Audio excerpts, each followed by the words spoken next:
Assalamualaikum warahmatullahi wabarakatuh. Halo semuanya, perkenalkan nama saya Eci Mareta dari kelas Akuntansi Keuangan Perusahaan 2B.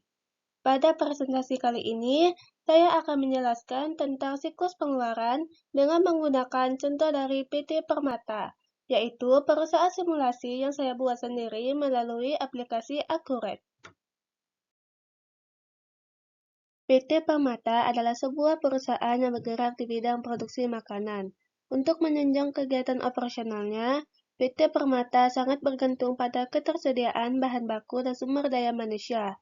Dalam menjalankan aktivitas bisnisnya, perusahaan ini melakukan proses pengeluaran kas secara bertahap, salah satunya melalui pengadaan barang dan jasa yang dibutuhkan. Proses inilah yang dikenal dengan istilah siklus pengeluaran. Siklus pengeluaran adalah serangkaian aktivitas perusahaan yang mengubah kas menjadi bentuk fisik seperti bahan baku serta jasa tenaga kerja untuk mendukung proses operasional. Menurut Romney, siklus pengeluaran mencakup seluruh aktivitas bisnis dan proses pengolahan data yang berkaitan dengan pembelian serta pembayaran terhadap barang dan jasa yang digunakan oleh perusahaan. Selanjutnya, langsung saja kita mulai pembahasan alur flowchart-nya. Flowchart ini dimulai dari bagian gudang. Bagian gudang akan melakukan proses pengecekan stok persediaan barang. Nah, setelah dilakukan pengecekan, ternyata terdapat kekurangan barang. Maka dari itu, bagian gudang mengajukan formulir permintaan pembelian barang sebanyak 2 rangkap, di mana satu disimpan sebagai arsip di gudang dan satu lagi dikirimkan ke bagian pembelian. Setelah menerima permintaan dari gudang, bagian pembelian melakukan proses pembuatan dokumen pesanan pembelian barang atau purchase order untuk membeli bahan baku dari supplier. Pesanan pembelian dibuat sebanyak 3 rangkap.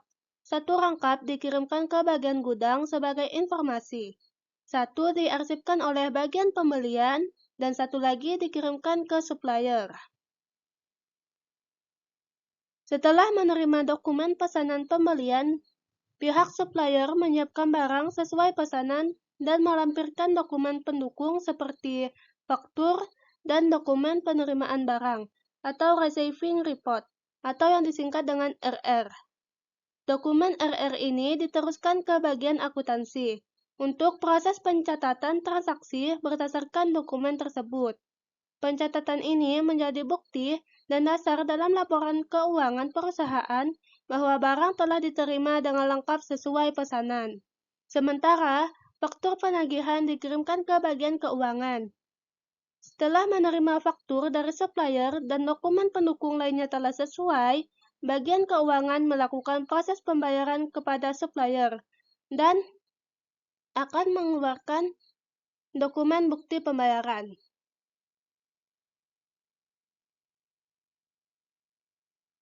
Nah, dua bukti dokumen yang ada di bagian gudang ini, yaitu slip pengelengkapan dan faktur, adalah bukti cetak dokumen yang ada di Accurate.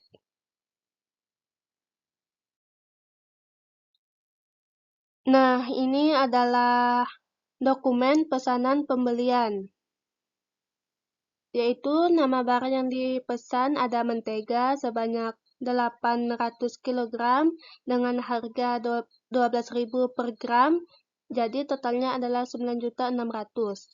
Terus ada telur ayam sebanyak 1.200 butir dengan harga 2.000 per butir, jadi totalnya adalah 2.400.000 rupiah. Dan terakhir ada susu bubuk sebanyak 300 kg dengan harga 22.000 per kilogram. Jadi totalnya 6.600.000 rupiah. Jadi total keseluruhan barang yang dibeli ini adalah 18.600.000 rupiah. Selanjutnya ini ada dokumen faktur pembeliannya. Dan yang terakhir ada dokumen bukti pembayaran pemasok. Demikian penjelasan saya mengenai siklus pengeluaran di PT Pratama. Semoga penjelasan ini bisa bermanfaat dan menambah pemahaman teman-teman semua tentang bagaimana perusahaan mengelola proses pembelian dan pengeluaran kas secara sistematis. Akhir kata dari saya, wassalamualaikum warahmatullahi wabarakatuh.